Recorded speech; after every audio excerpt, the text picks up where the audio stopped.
I hope this is...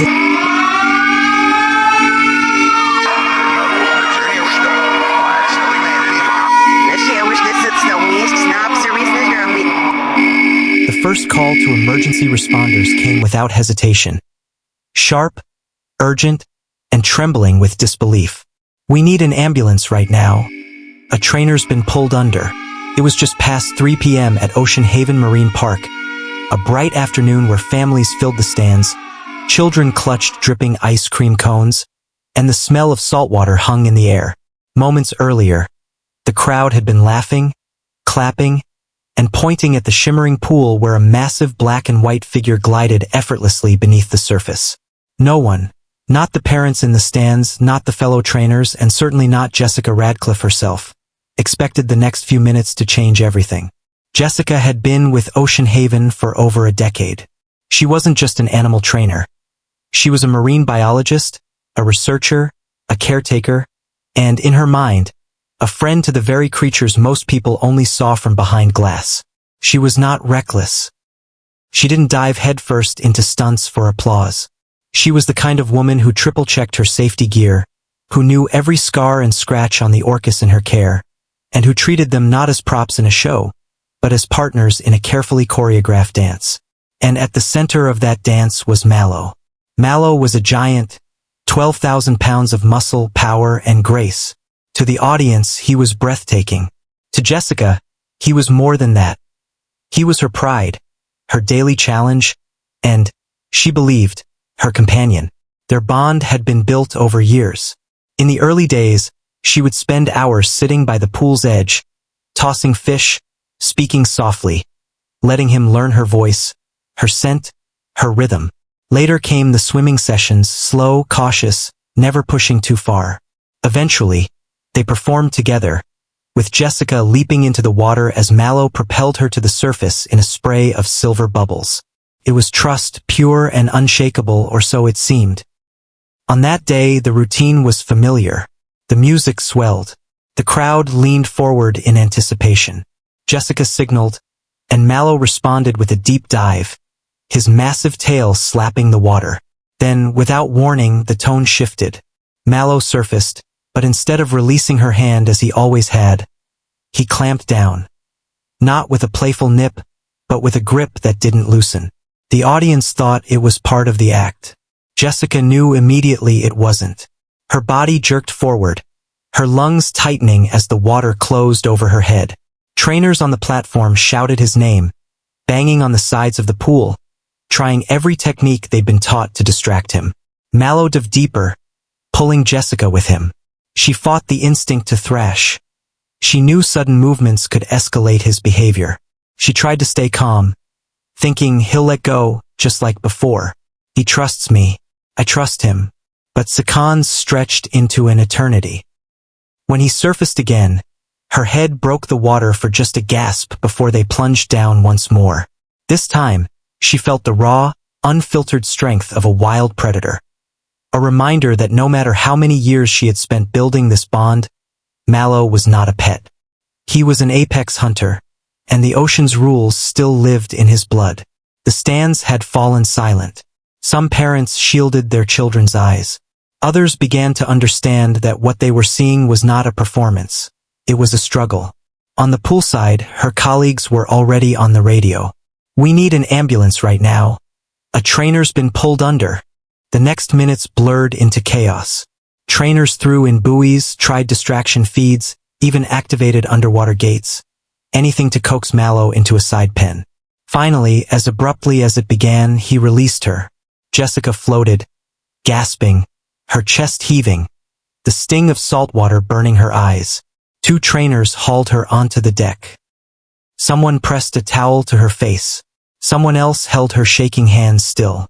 In the distance, the sound of approaching sirens grew louder. In the days that followed, the headlines were merciless. Killer whale attacks trainer. Marine park incident sparks safety debate. Bond shattered in seconds. But to Jessica, it wasn't just about headlines. It was about a truth she could no longer ignore, that trust in a wild animal is always conditional, always fragile, and always at the mercy of instincts older and stronger than any human connection. She still loved Mallow. She still believed in the work she did. But the comfortable illusion she had lived in, that years of routine could erase the instincts of a predator, had been ripped away forever. And so had the quiet, unspoken belief that she was ever truly safe. Jessica's story began in a small coastal town near Santa Cruz, California, a place where the ocean wasn't a backdrop. It was the rhythm of life. The mornings often began with the smell of salt carried in on the breeze, gulls circling overhead in lazy arcs, and the low, constant murmur of waves rolling against the shore. Her father, Daniel Radcliffe, was a marine biologist, the kind of man who could talk for hours about tidal patterns and plankton blooms. He didn't just work with the sea, he lived it. To him, the water was a library filled with stories waiting to be read, and he made sure Jessica learned to read it, too. From the time she could walk, she was on boats with him. Small, sturdy fishing vessels that bobbed gently as they cast off from the pier. He taught her to track the moon's pull on the tides, to recognize the dark shapes of kelp forests swaying beneath the surface, to listen for the faint, chuffing breath of seals resting on the rocks. By the time she was 8, Jessica could identify seabirds in flight, pelicans with their heavy, deliberate wing beats, gulls with their erratic darting, cormorants slicing low across the water. And she could predict, almost to the hour, when pods of dolphins would sweep past the coast, their dorsal fins slicing the water like knives.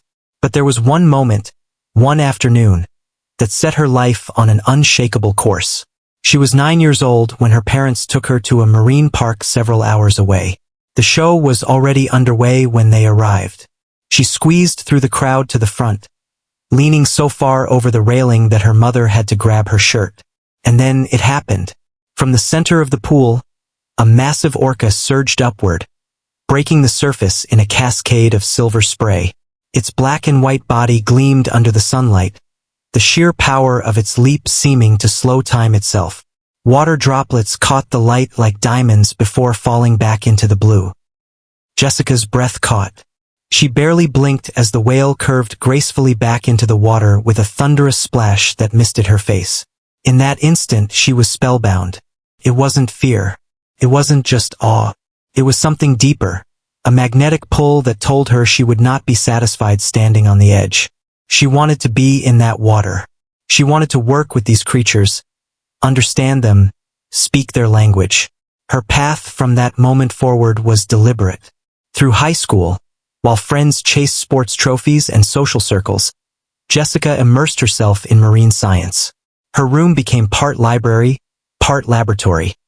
Shelves lined the windowsill, Tittapool charts were taped to the wall, and stacks of notebooks filled with sketches and observations covered her desk. College was never in question. She pursued a degree in marine biology, just as her father had, but with a focus on marine mammals.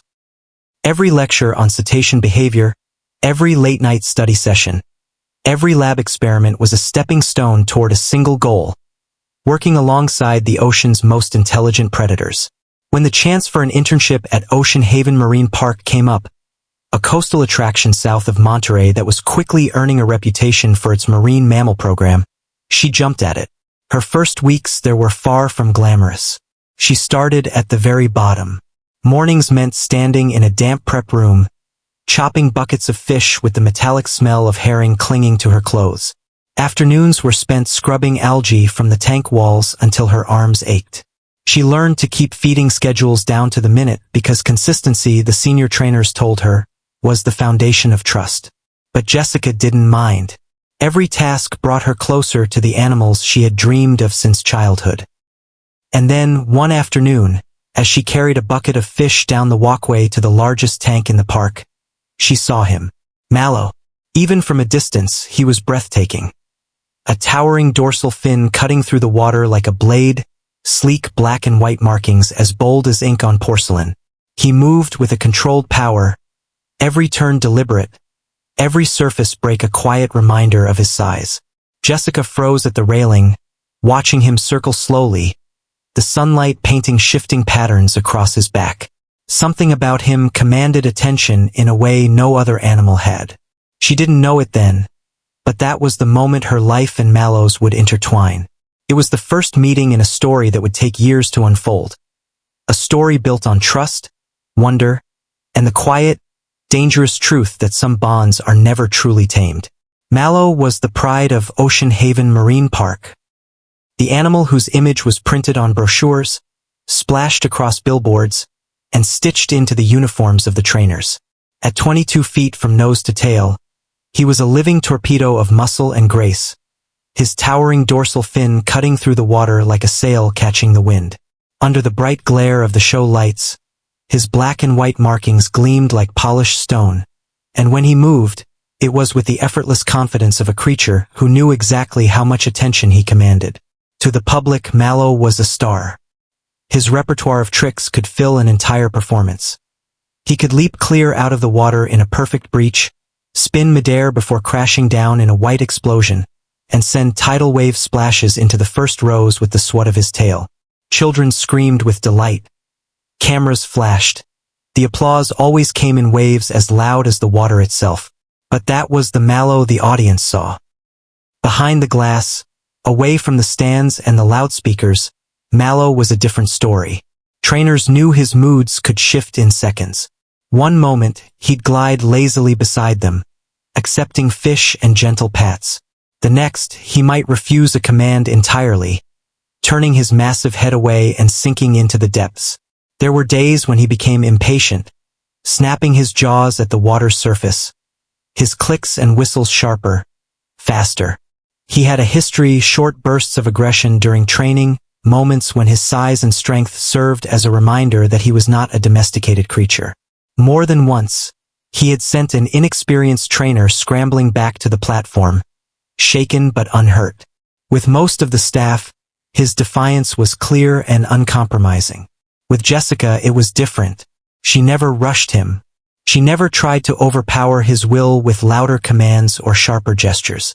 Instead, she seemed to read him, truly read him, as though she understood an unspoken language only the two of them shared. A slight flick of his tail to the left, the faint shift in the angle of his surfacing, even the way his dark eyes lingered on her before a routine. She noticed it all, and she responded in kind. If Mallow surfaced slowly, she slowed her approach.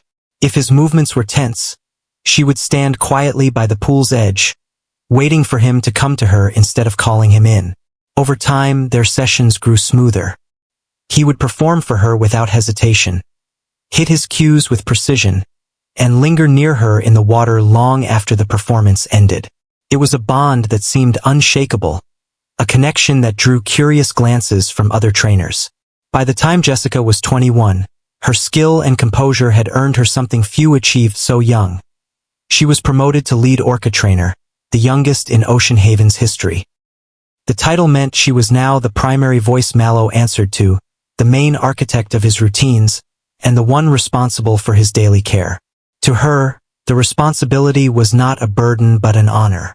She referred to him fondly as my big boy, a nickname that seemed almost comically small for an animal of his size, but it carried warmth and perhaps a little pride. Jessica believed, with all the certainty of someone who had worked and sweated and sacrificed for this bond, that their trust was mutual, permanent. But trust, she would one day learn, can be as deep and unpredictable as the ocean itself and just as quick to change. But wild animals, no matter how well-trained or familiar, never truly shed the instincts carved into them by millions of years of survival. The trust between trainer and orca may feel like a bridge, but beneath it, the current of instinct always runs strong. Over time, subtle changes began to ripple through Mallow's behavior. At first, they were small, the kind of things only a trained eye might catch. He would break from a routine mid-performance, surfacing several feet away from his cue spot. His usual smooth, graceful movements sometimes carried an edge, a sharpness in the way his tail cut the water. Then the signs grew harder to ignore. During feedings, he began reacting abruptly, lunging toward the trainers with a force that made the water slap violently against the sides of the pool. On more than one occasion, he slammed his massive body against the tank walls with a deep, resonant thud that could be felt through the concrete. Once, during a morning training session, another trainer, a young man named Cole, had to leap backward onto the platform to avoid being struck by Mallow's sweeping tail. Incident reports were filed. Pages of them. Dates, times, behaviors noted in black ink. Some trainers began to whisper that Mallow's close contact performances should be scaled back or stopped entirely. A few went further, quietly recommending he be removed from the show schedule altogether. Management didn't want to hear it. It was peak tourist season. The stands were full nearly every day, and Mallow was the park's crown jewel. His image was on posters, commercials, even souvenir mugs. To pull him from the schedule would be to admit there was a problem. And in their eyes, the problem was not Mallow, but overly cautious staff. Keep the routine simple, was the only adjustment they offered. Don't overthink it. He performs best when the energy is high. Jessica had noticed some of these changes herself. She saw the moments when his eyes didn't quite have the same softness, when his approach was faster, sharper. She dutifully logged these observations in her daily reports, writing things like slight hesitation during spin cue or minor lunge at platform during feed. But even as she recorded them, she softened their weight in her mind. Mallow had always been moody, just like people. And unlike the others, she believed she could read him. She told herself she'd know if there was real danger. 1 week before everything unraveled, she was leaning on the railing between shows, chatting with a coworker who had voiced concern. Jessica smiled, shaking her head. "He's just in a mood lately," she said with quiet confidence. "He knows me. We're fine." Her voice was calm, certain, and in that moment, she believed every word. The stands emptied in a blur of confusion and grief. In less than 10 minutes, the show area, which had moments before been filled with laughter and applause, was silent except for the distant hum of emergency vehicles. Guests were ushered out in small, stunned groups. Many clutched their children close. Some were crying. Others were simply too shocked to speak. Inside the park offices, the mood was heavy, but not surprised. Trainers and staff who had worked alongside Jessica traded glances that said more than words could. They knew this was not some unpredictable fluke. Warnings had been voiced. Reports had been filed. Meetings had been held. And still nothing had changed. That night, Ocean Haven released a short, carefully worded statement to the press. It called the incident a tragic accident. The kind of phrase that suggests inevitability, as though no human decision could have altered the outcome. But those who worked there knew better. A week later, Jessica's family gathered for a private memorial. It was held on the same rugged shoreline where she had spent her childhood chasing the tide, naming the gulls, and watching for the dark fins of dolphins offshore. The sun was low on the horizon when they carried the urn to the water's edge. Her father waded out waist-deep, his hands trembling, and scattered her ashes into the Pacific, the waters that had called to her since she was a little girl. The waves took them without pause, folding them back into the vastness she had loved so fiercely. For her family it was a farewell. For the sea it was simply the return of one of its own. The public reaction was immediate and fierce. Within days, news vans lined the street outside Ocean Haven's gates, satellite dishes turning toward the sky. Reporters stood before the cameras, their voices sharp with questions. Animal welfare groups organized protests, their signs demanding justice for both Jessica and the Orcas. Former trainers began stepping forward, some speaking anonymously, others openly. They described safety protocols ignored, repeated warnings about Mallow's behavior, and a culture of prioritizing profit over caution. Their accounts painted a picture that was impossible to reconcile with the park's official statements.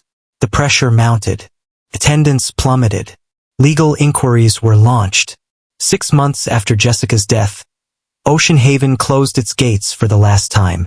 No announcement, no farewell show, just a quiet, final day in which the pools were drained of spectators, the souvenir shop locked, and the gates chained shut. Mallow was relocated to a semi-wild marine sanctuary in the Pacific Northwest, a wide expanse of ocean netted off from the open sea. There, for the first time in years, he lived without trainers, without applause, without routines. The crowds were gone. The lights were gone. and the bond that had once seemed unbreakable between a young woman and a wild predator existed now only as memory, and as a warning. Jessica Radcliffe built her life on a belief that trust, repetition, and love could bridge the deep gulf between human and predator. She believed that patience could replace fear, that routine could replace instinct, and that the bond she shared with Mallow was unshakable. For years, nothing challenged that belief. Every successful dive, every flawless performance, every quiet moment in the water felt like proof that she was right. She had given Mallow her trust without hesitation, and she was certain he had returned it. But the ocean has its own truth. And in the end, that truth came crashing against hers. Wild animals are not ours to control. Her death was not a random twist of fate. It wasn't a freak accident that no one could have foreseen. It was the inevitable collision of two forces.